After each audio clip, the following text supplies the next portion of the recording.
Hello again, welcome to the vlog. This week we're going to talk about characters. Happy Field Friday. I thought I'd talk a little bit about behind the scenes of how to come up with a character and how I would approach it if I were coming up with characters and why I would do something like this. So I'm here in my home office surrounded by characters that I like from some of my favorite games.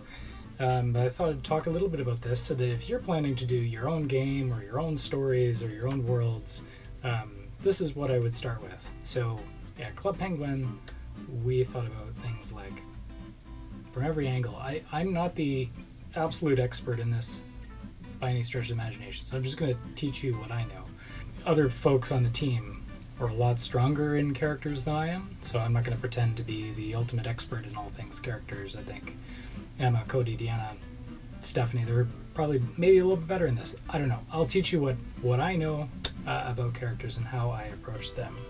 So I learned a lot about characters, not specifically from this game, but I don't have a copy of it. So you've probably heard of this board game, Dungeons and Dragons. So this is the Dungeon Master's Guide.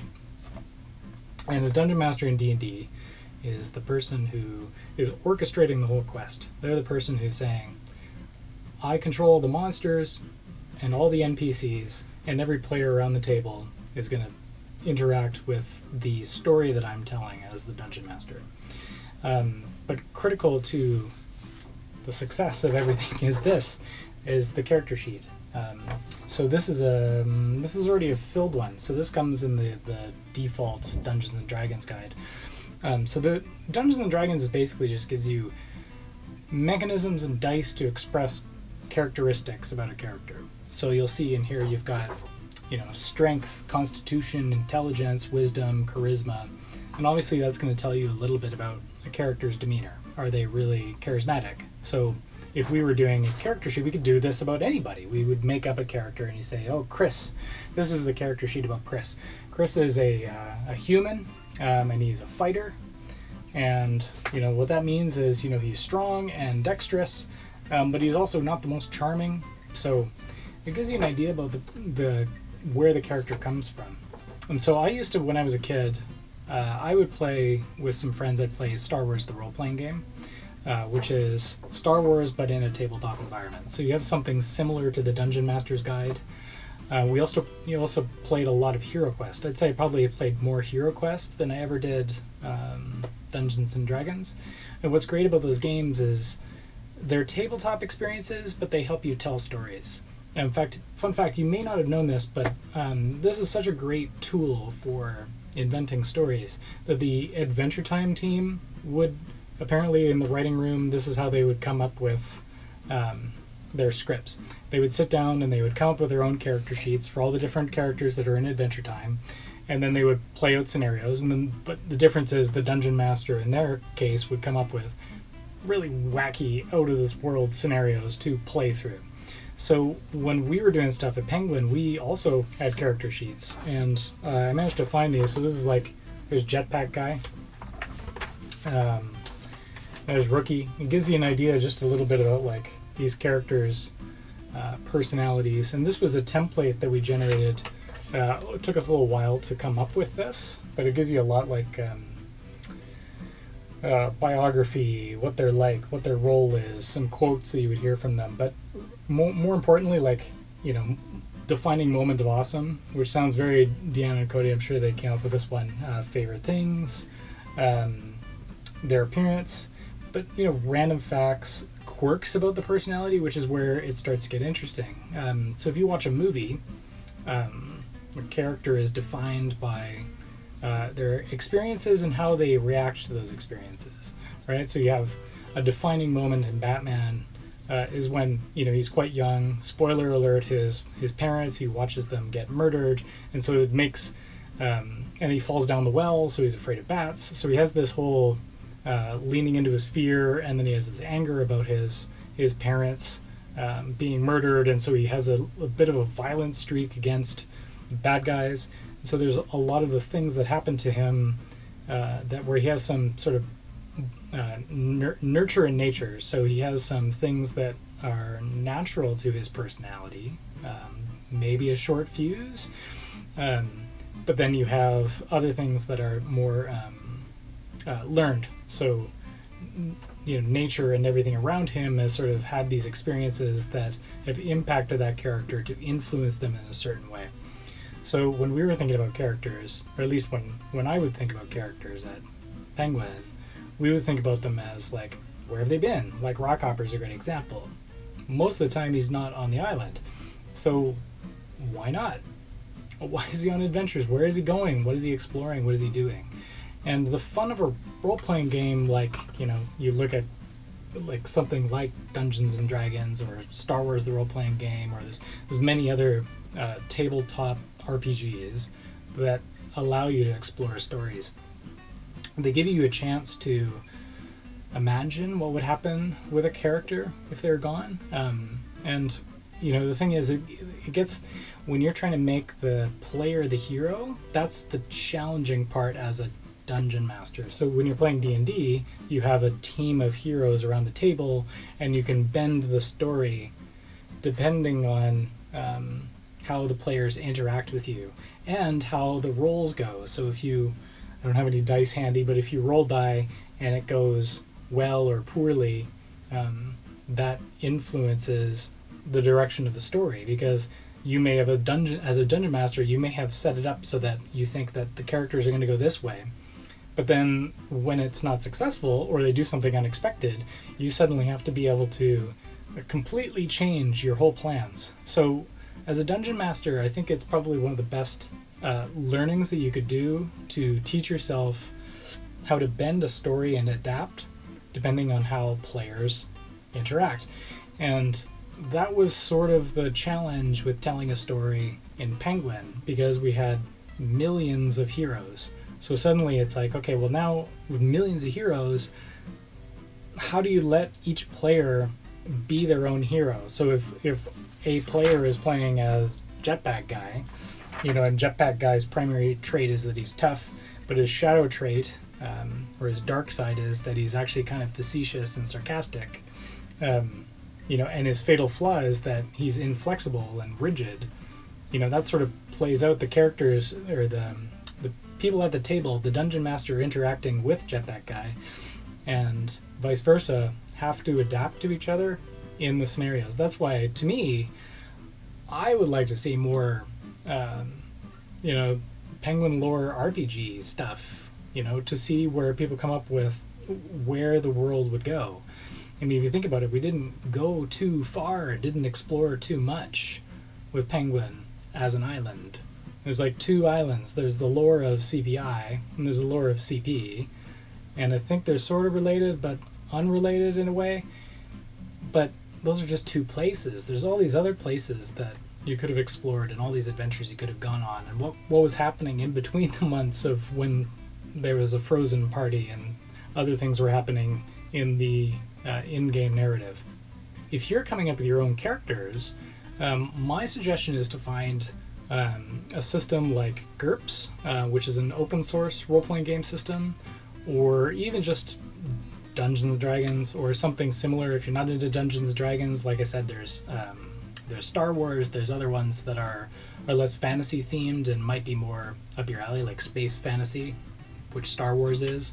Or if you're true sci-fi, there's lots of sci-fi RPGs, but they help you to get accustomed to the idea of characters. And so it's funny, I went for coffee with a guy, Reese, that we worked with. Great guy, Reese. And Reese, for a while, they had a team that was the online actors, and so they would actually walk around as the characters in the suits. So I don't want to spoil too much, but I said, hey, do you want to be on the vlog sometime? So he's actually the first person I talked to about being on the vlog, because there's a lot of people whose stories working on the Penguin team weren't really ever shared, and for me, I'm doing this to capture my memories while I still have them for you guys, and to teach you how to come up with your own worlds and stories, because I want to see what the Penguin fans and you guys come up with together. So it doesn't even matter that there's the thing that you're nostalgic about. It's like, cool, yeah, there's these characters, but who are your characters? Who are the heroes you've come up with? Who are the antagonists that you've come up with?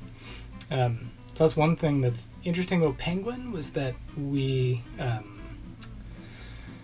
it's hard to have a really tense story when there's very few things that you can have tension about in a kid-safe world. So it was quite fun to try and work around the challenge of, if how you can't, it has to be safe, but there needs to be tension of the safe world, but there's something that feels sort of unsafe, but it's okay, it's still safe, but you can pretend within it. That's why I think the PSA missions worked really well, because those were sort of James Bond's spy style, but like very old school James Bond. That sort of classic spy story. And later missions were more like the Mission Impossible style story. Like EPF was more Mission Impossible, like gadgets and high tech and really interesting quests to go on and solve puzzles. That's why it was interesting with System Defender. You have the system that's getting attacked by viruses, but it was funny each time that we'd give you guys something that was not penguins. You'd be like, yeah, that's cool with robots, but I want penguins. So like bits and bolts and System Defender, not quite as, I guess, appealing to a lot of folks. It wasn't as broad appeal as penguins, because that was just the world. So the 4 things to think about are this character diamond. And this is one thing that I learned. Like Lance and I were at a game developer conference years ago. That was back when he was still at Penguin and I was as well. And we went to a talk at GDC in Vancouver. So I think it was GDC Online. And there was a talk on narrative design there with a guy who did, I think the book's called Creating Emotions in Games. It's a fantastic book. It's really thick. There's a lot of content there. But one of the ideas that he put out there that I hadn't really heard as a model before, but it totally makes sense, is this idea of a character diamond. And a character diamond is basically like, if you look at this, is like, here's a character, and here are 4 traits. I don't know if you can read that. Because you have 4 traits. You have the primary trait, the supporting trait, the shadow trait, and the fatal flaw of a character. And that's a really great way, with just a few words, to give you actually a really good idea about what a character is like. So in this case, with Rookie is, his primary trait is he's quite earnest. Like he's just a very earnest, down-to-earth, just sort of guy. His supporting trait is that he's quite clumsy, as you'd know, if you ever interacted with him when it was the character, like the mascot in the suit in Disneyland. The shadow trait is that he always wants approval, which is sort of interesting. There's a Transformers character that's sort of like this that I quite enjoy. Is I like the tension of Generation 1 Transformers of Starscream and Megatron. If you've ever watched it, it's hilarious, because Megatron is always basically trying to like take over the Decepticons, and he's always trying to subvert whatever Megatron has come up with next, and he's trying to like trick him constantly. And yet Megatron is just sort of like, ha ha ha, and he lets him get away with just the dumbest things in the world. So but he's like sort of approval seeking in his rebellion. It's a really interesting character, Starscream. He's obnoxious and he's funny, so he's like comedic effect, but he also has this sort of intriguing like need to be accepted. He wants people around him to accept him. He wants approval. So I just think that's an interesting trait. The last one is the fatal flaw. So in Rookie's case, fatal flaw is quite naive. He can be tricked. He's gullible, right? So anyways, that's a little bit about characters. I hope that was interesting for you. And then just a reminder that today we launched this contest. So the contest is going to be going for about 20-ish days. So the details will be in the link. I'll put the link in the description below. But you'll get a chance to win one. There's 2 chances to win, so you could win the Puffle or you could win the Penguin. And hopefully if this goes well, we'll do another one in the future. But I just wanted to give a shout out to Lance. Thank you, Lance, for the donation of the prize, because obviously it just is way cooler than your standard plush thing. We thought it'd be fun to give something away, and I've always wanted to do a giveaway like this, so it's great. And I'm super excited also to be doing it on Player. There's a bunch of former Penguins actually on the Club Penguin team, folks on the Player team, and so they've made a great platform, and I'm stoked to be able to use it for this. So anyways, guys, I hope this was insightful. If there's anything else you'd like to know about characters or whatnot, let me know in the comments. You can throw something down. Let me know which characters you'd want to hear about, and maybe I'll get someone with a little bit more insight, or just who has a story you haven't heard from yet. Bring them on, have a conversation with them, and maybe we can talk a little bit more. Anyways, thank you for watching. Thank you for subscribing, and waddle on.